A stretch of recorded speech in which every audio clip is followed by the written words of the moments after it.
Hello student, इस video में जो कि कक्षा 9वीं का जो आपका ये विषय विज्ञान है, तो विषय विज्ञान तो इसमें मैं आपको बताने वाला हूँ अध्याय नंबर 11। अध्याय 11। तो यहाँ पे देखिए अध्याय 11 का नाम है ध्वनि। ठीक है, और यहाँ पे विषय वस्तु आपका मेन पॉइंट यहाँ पर दिया गया है जो कि रिवीजन के लिए है। और आपका प्रश्न यहाँ से शुरू होता है। चलिए सबसे पहले का है सही विकल्प।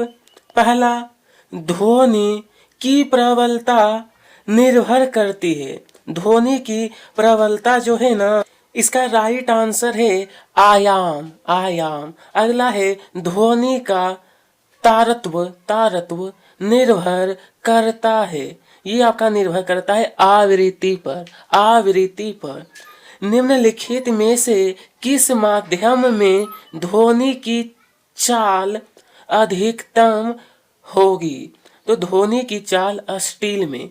स्टील में क्या है? अधिकतम होता है। दूसरा प्रश्न है रिक्त स्थान। तो पहला नंबर का है ध्वनि विभिन्न वस्तुओं के। तो यहाँ पर आपको रहेगा कंपन करने के कारण उत्पन्न होती है। अगला, ध्वनि किसी द्रव्यात्मक माध्यम में अनुदैर्ध्य तरंगों के रूप में संचरित होती है। तीसरा प्रश्न कहा है ध्वनि संचरण में माध्यम के कण आगे नहीं बढ़ते, केवल विक्षोभ ही संचरित होता है। नंबर 4, ध्वनि तरंगे अनुदैर्ध्य तरंग है। 5 में कहा है ध्वनि संचरण के लिए यहाँ पर माध्यम की आवश्यकता होती है। किसकी? तो माध्यम की आवश्यकता। चलिए नंबर 3 है सही जोड़ी मिलाइए। तो यहाँ पर कहा है सही जोड़ी मिलाइए, जैसे कि column A column B. Number 1 है ध्वनि से अधिक गति से चाल, इसका मिलान करना है पराध्वनिक से। पराध्वनिक। उसके बाद श्रव्यता प्रास का मिलान करना है 20 हर्ट्ज से 20,000 हर्ट्ज के मध्य। उसके बाद नंबर 3 में है अवश्रव्य। यहाँ पर है अवश्रव्य ध्वनि, इसका मिलान करना है 20 हर्ट्ज से कम। अगला है पराश्रव्य ध्वनि। पराश्रव्य ध्वनि का होगा 20,000 हर्ट्ज से अधिक वाला जो ध्वनि होता है उसे पराश्रव्य ध्वनि कहते हैं। माइक्रोफोन का मिलान होगा श्रवण सहायक युक्ति। इस प्रकार से मिलान करना है। ठीक है, चलिए यहाँ पर है एक वाक्य में उत्तर दीजिए। पहला प्रश्न है हमारे मस्तिष्क में ध्वनि की संवेदना कितने समय तक बनी रहती है? तो इसका उत्तर रहेगा 0.1 सेकेंड। दूसरा प्रश्न, सामान्य मनुष्य के कानों के लिए श्रव्यता परास क्या है? उत्तर रहेगा 20 हर्ट्ज से 20,000 हर्ट्ज तक। नंबर 3 है अवश्रव्य ध्वनि किसे कहते हैं? नंबर 3 में कहा गया है ना, तो इस प्रश्न का उत्तर है 20 हर्ट्ज से कम आवृत्ति की ध्वनि को अवश्रव्य ध्वनि कहते हैं। प्रश्न 4, पराश्रव्य ध्वनि किसे कहते हैं? उत्तर रहेगा 20,000 हर्ट्ज से अधिक आवृत्ति की ध्वनि को पराश्रव्य ध्वनि कहते हैं। अब है प्रश्न 5, अल्ट्रासोनोग्राफी के लिए किन तरंगों का उपयोग किया जाता है? इसका उत्तर अल्ट्रासोनोग्राफी के लिए पराश्रव्य तरंगों का उपयोग किया जाता है। प्रश्न 6, ध्वनि का कौन सा अभिलक्षण किसी अन्य अंधेरे कमरे में बैठे आपके मित्र की आवाज पहचानने में आपकी सहायता करता है? उत्तर है ध्वनि का तारतम्य। चलिए अब देखेंगे लघु उत्तरीय प्रश्न। चलिए यहाँ पर है ध्वनि की प्रबलता से क्या अभिप्राय है? यह किन कारकों पर निर्भर करती है? कानों में प्रति सेकंड पहुंचने वाली ध्वनि ऊर्जा के मापन को प्रबलता कहते हैं। ध्वनि की प्रबलता उसके आयाम के वर्ग की समानुपाती होती है। ध्वनि की प्रबलता का मात्रक डेसिबल है। क्या है? डेसिबल। ठीक है, जैसे हम लोग कोई भी सामान को केजी में बहुत सारे चीज को नापते हैं, तो उसी प्रकार ध्वनि की जो प्रबलता है ना, उसे डेसिबल में मापा जाता है। चलिए अगला दूसरा नंबर। चलिए, चमगादड़ अपना शिकार पकड़ने के लिए प्राध्वनि का उपयोग किस प्रकार करता है? वर्णन कीजिए। तो इसका उत्तर चमगादड़ गहन अंधकार में अपने भोजन को खोजने के लिए प्राध्वनि तरंगे उत्सर्जित करता है।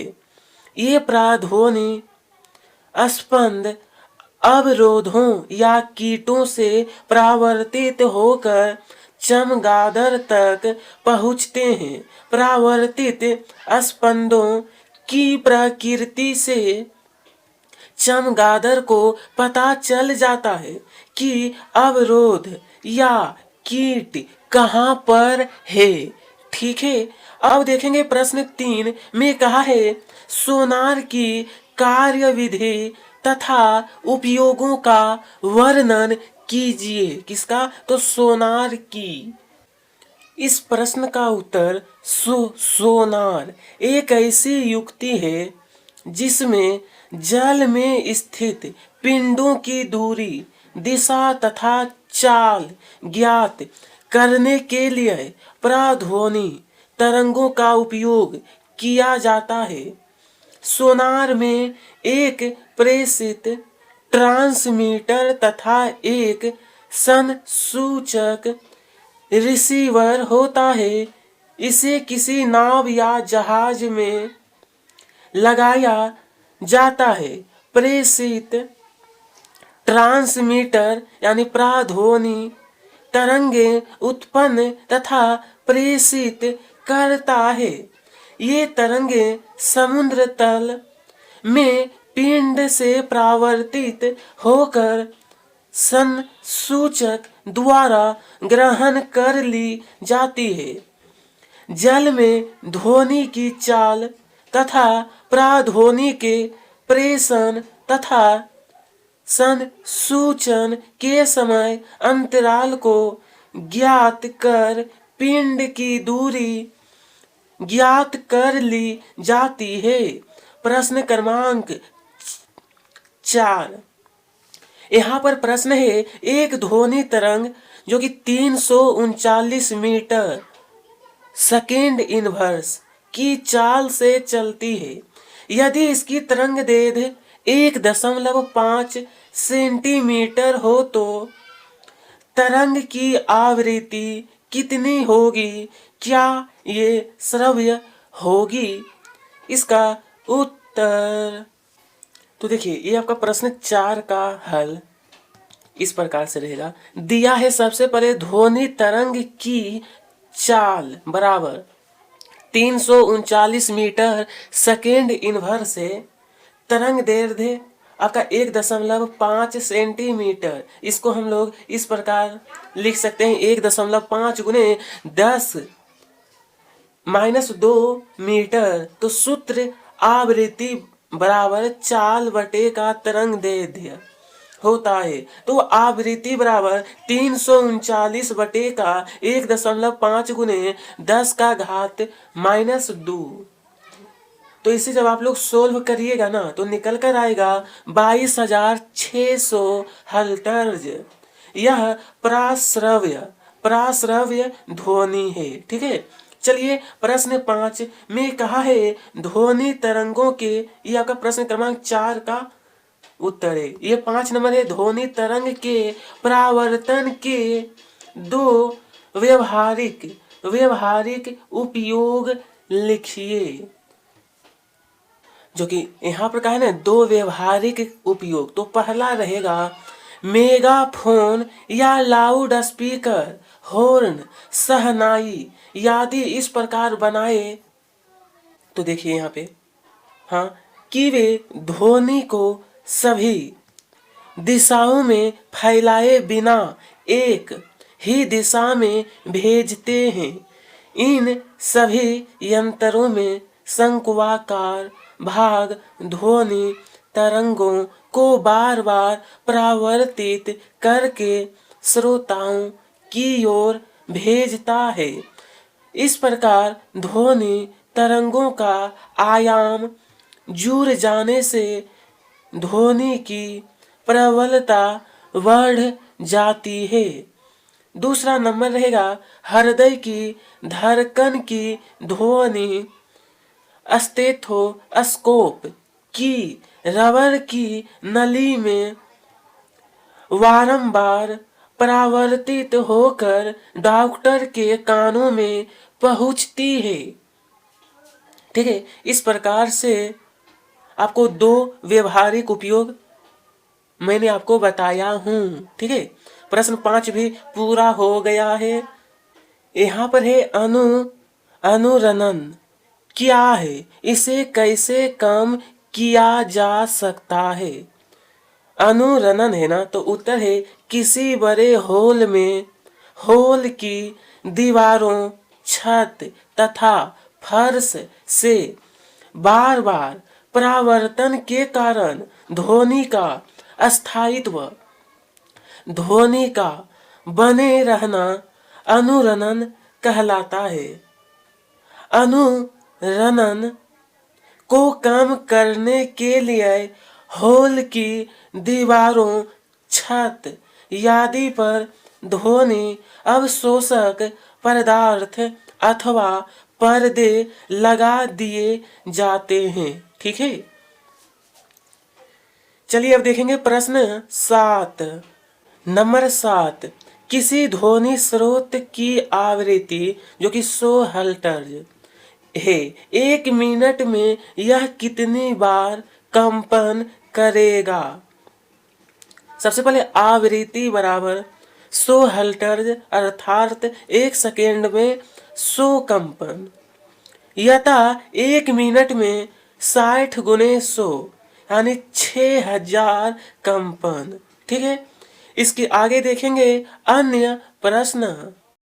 यहाँ पर अन्य प्रश्न में पहला, क्योंकि मैंने आपको बताया था कि पूरा प्रश्न आपको मैं बताऊंगा। ठीक है, तो यह अन्य प्रश्न में भी 2 प्रश्न दिया गया है। यह पहला है मनुष्य का कान किस प्रकार कार्य करता है, स्वचित्र विवेचना कीजिए। तो देखिए पहले मैं आपको यहाँ पे जो आपका सादा है ना, सादा, तो यहाँ पर मैं आपको पहले चित्र बता देता हूं, उसके बाद फिर इसका कार्य नीचे आपको लिखना है। तो यहाँ पर देखिए सबसे पहले इस प्रकार से आपका चित्र रहेगा, स्वचित्र विवेचना कीजिए, जो कि इस प्रकार से आपका चित्र है। और ये आपका मध्य कान, मस्तिष्क, बाह्य कान, ये आपका कर्णपट, ये आपका आंत्रवयन, बाह्य कान, ये आपका मध्य। प्रिय विद्यार्थी यहाँ पर लिखा हुआ है मध्य। ठीक है, मध्य कान।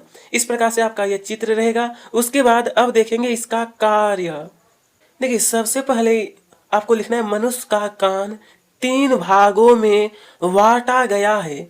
पहला है बाह्य कान यानी आउटर ईयर, यह ध्वनि तरंगों को एकत्रित कर कर्णपटह यानी एयर ड्रम तक पहुंचाता है। अगला आपका मध्य कान, मिडिल ईयर। इसमें 3 अस्थियाएं होती है, मेलियस। हालांकि इंग्लिश वाला जो है ना, आपको चाहे तो नहीं भी लिखिएगा तो कोई दिक्कत नहीं है, ठीक है। मतलब बीच बीच में जो इंग्लिश देख रहे हो ना, जो ब्रैकेट के अंदर है, उसे आपको नहीं लिखना है। इनकस और स्टेप्स, ये अस्थियां ध्वनि कंपन को बढ़ाकर आंतरिक कान तक भेजती है। ये आपका पहला, ये दूसरा, उसके आगे देखेंगे अब तीसरा भाग, ठीक है। इसके बाद आपका नंबर 3 है आंतरिक कान यानी इनर ईयर। इसमें कोकिलिया होता है जो इस कंपन को विद्युत संकेतों में बदल देता है। ये संकेत मस्तिष्क यानी ब्रेन तक पहुंचते हैं और मस्तिष्क इन्हें ध्वनि के रूप में पहचानता है।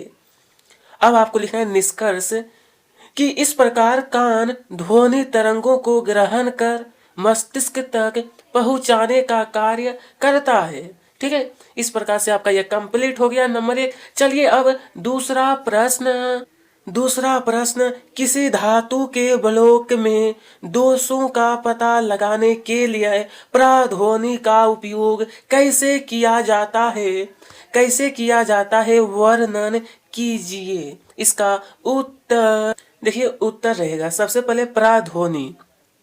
अल्ट्रासाउंड का उपयोग धातु के ब्लॉकों में दरारें या छिपे दोष खोजने के लिए किया जाता है।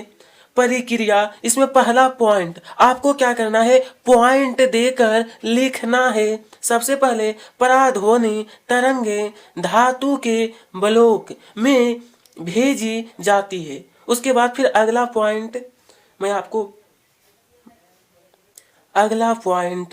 यदि ब्लॉक संपूर्ण यानी डिफेक्ट फ्री होता है तो तरंगे दूसरी ओर से परावर्तित होकर वापस नहीं आती।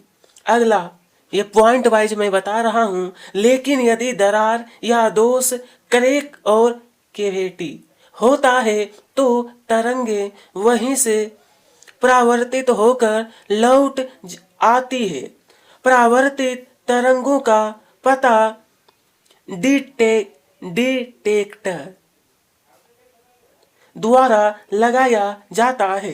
इस प्रकार यह ज्ञात किया जाता है कि धातु के ब्लॉक के भीतर कहाँ पर दोष मौजूद है, ठीक है। इस प्रकार से आपका ये पॉइंट है। इतना कंप्लीट करिए। उसके बाद 2 से 3 लाइन में मैं बताने वाला हूं आपको निष्कर्ष क्या लिखना है। अब आपको निष्कर्ष में लिखना है, इस तकनीक को अल्ट्रासोनिक टेस्टिंग कहा जाता है, जो उद्योगों में धातुओं की जांच के लिए अत्यंत उपयोगी है। तो इस प्रकार से स्टूडेंट आपका अध्याय 11 क्लास 9th का अध्याय 11 कंप्लीट हो गया है। कमेंट बॉक्स में बताइएगा कि अगला कौन सा अध्याय आपको चाहिए। वीडियो पसंद आई हो तो लाइक करिएगा, साथ में सब्सक्राइब। आप सभी को तहे दिल से धन्यवाद।